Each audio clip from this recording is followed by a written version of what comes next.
ប្រលានយន្តហោះពោធិ៍ចិនតុងមរតកប្រវត្តិសាស្ត្រនៃអាកាសចរកម្ពុជា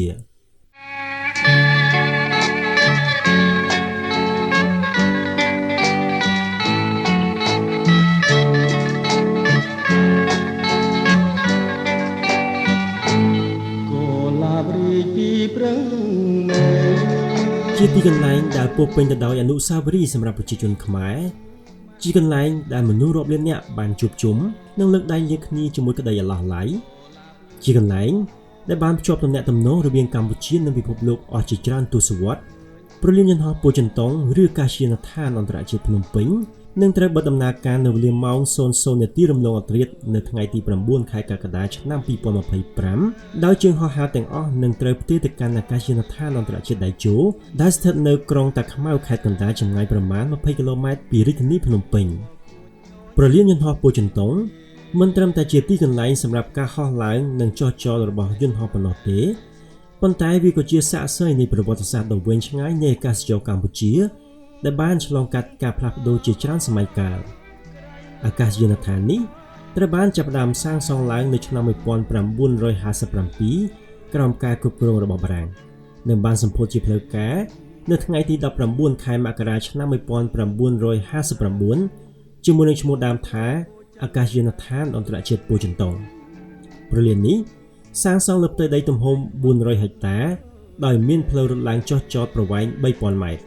តែនៅសម័យនោះត្រូវបានគេចាត់ទុកថាជាប្រលានដ៏ទំនើបបំផុតមួយនៅអាស៊ីសំឡេងម៉ាស៊ីនយន្តហោះដែលហោះឡើងនិងចុះចត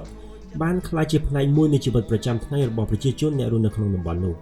ដោយសារតែកំណើនអ្នកដំណើរនិងតម្រូវការទំនើបកម្មប្រលាននេះបានឆ្លងកាត់ការជួសជុលនិងពង្រីកជាច្រើនលើកនៅឆ្នាំ 1995 ក្រុមហ៊ុនបារាំង SAR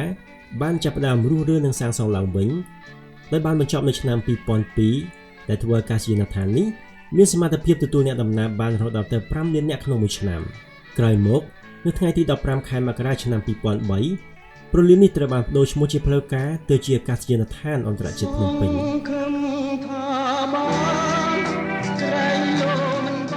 ទោះបីជាមានការវិវត្តជាច្រើនក៏ដោយប្រលានយន្តហោះពោធិ៍ចិនតុងកំពុងឈានជិតដល់ទីបញ្ចប់នៃបេសកកម្មរបស់ខ្លួនជាអាកាសយានដ្ឋានអន្តរជាតិយោងតាមការប្រកាសជាផ្លូវការប្រលាននេះនឹងត្រូវបិទដំណើរការនៅវេលាម៉ោង 00:00 នាទីរំលងអធ្រាត្រថ្ងៃទី 9 ខែកក្កដាឆ្នាំ 2025 ដោយជើងហោះហើរទាំងអស់នឹងត្រូវផ្ទេរទៅកាន់អាកាសយានដ្ឋានអន្តរជាតិដៃជោដែលស្ថិតនៅទីក្រុងតាខ្មៅខេត្តកណ្ដាលចម្ងាយប្រមាណ 20 គីឡូម៉ែត្រពីរាជធានីភ្នំពេញអាកាសយានដ្ឋានថ្មីនេះដែលសាងសង់លើផ្ទៃដីជាង 2600 ហិកតានិងចំណាយទុនវិនិយោគ